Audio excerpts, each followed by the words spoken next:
Guys, I've been watching Spartacus House of Ashur, and I mentioned in one of my last reviews, I think I mentioned in the beginning of my episode 8 review, that things are starting to feel much less like a rise for Ashur and more like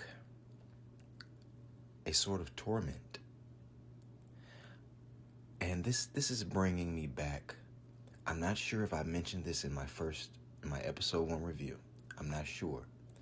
But a question that I asked myself: why would Lucretia bring Ashur back? And I couldn't, for the life of me, I could not think why. Why would Lucretia bring Ashur back? I don't understand.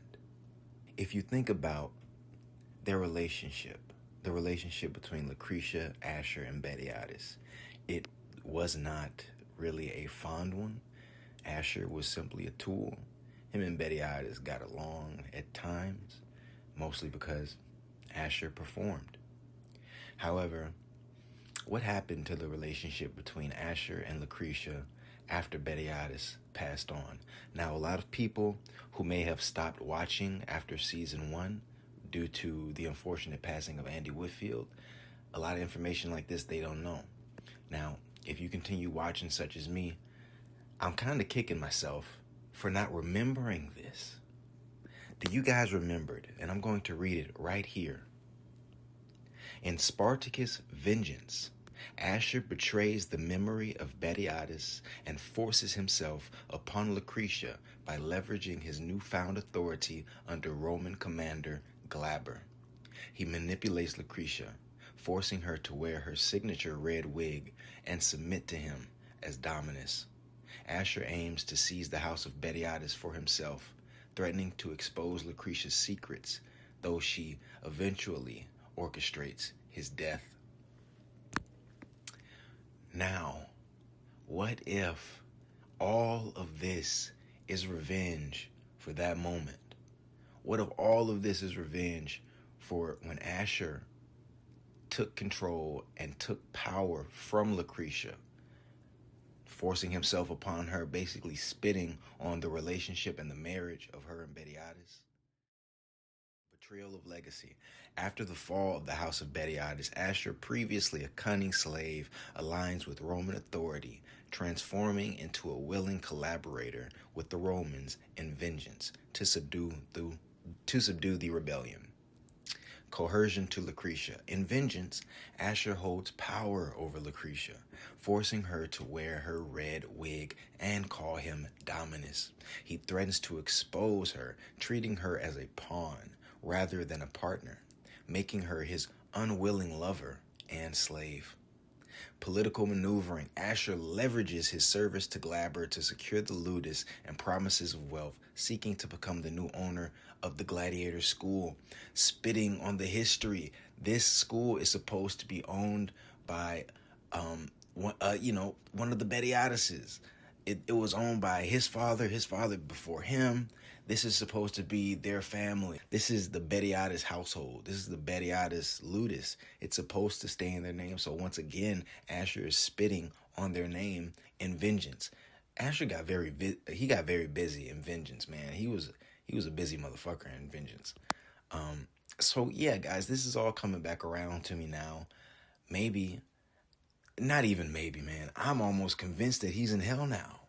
I'm almost convinced, because at the very beginning, I was asking, why in the fuck would Lucretia bring him back? Now, I was just excited to have more Spartacus.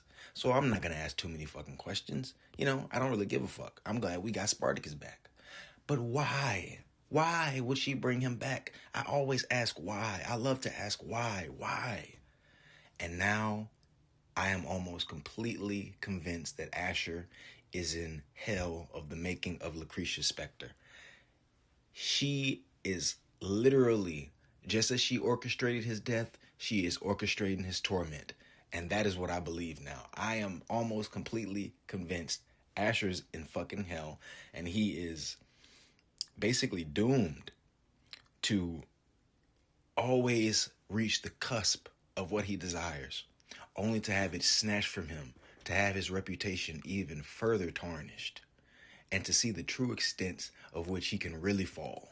He thought that he was low before in blood and sand. He thought that he was low in gods of the arena. He thought that he was low in vengeance. But now look at where he is.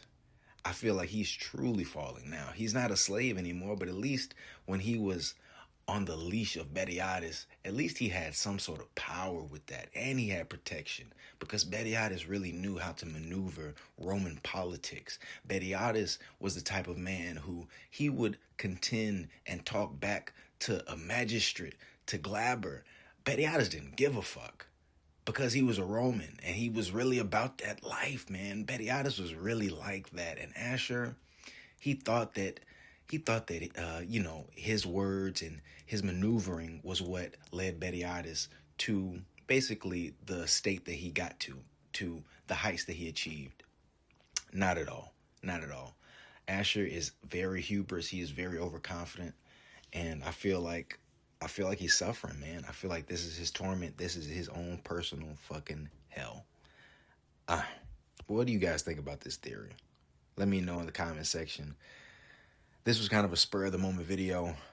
You know, it's not super organized. I didn't even do my notes or anything, bro. I just wanted to record it because I was just sitting here thinking, like, why?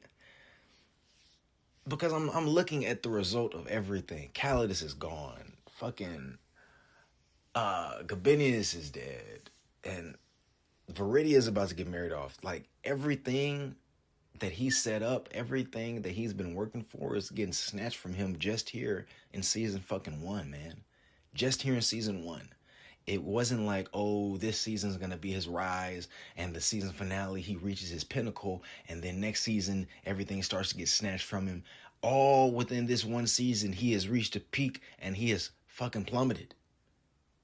That's very telltale. Is this going to become some sort of ritual? We know that Lucretia did rituals. We know she did like these little rituals and stuff, trying to have a child. This isn't beyond her. And when she puts you through suffering, she's very meticulous with it. What she did to Lucretia, no. What she did to Alithia, the suffering she put that young woman through, oh Lord Jesus. So imagine what her specter, what her spirit will do to Ashur for forcing himself on her and basically breaking her spirit. Let me know what you guys think about this theory, man. I'm done. I'm going to stop rambling.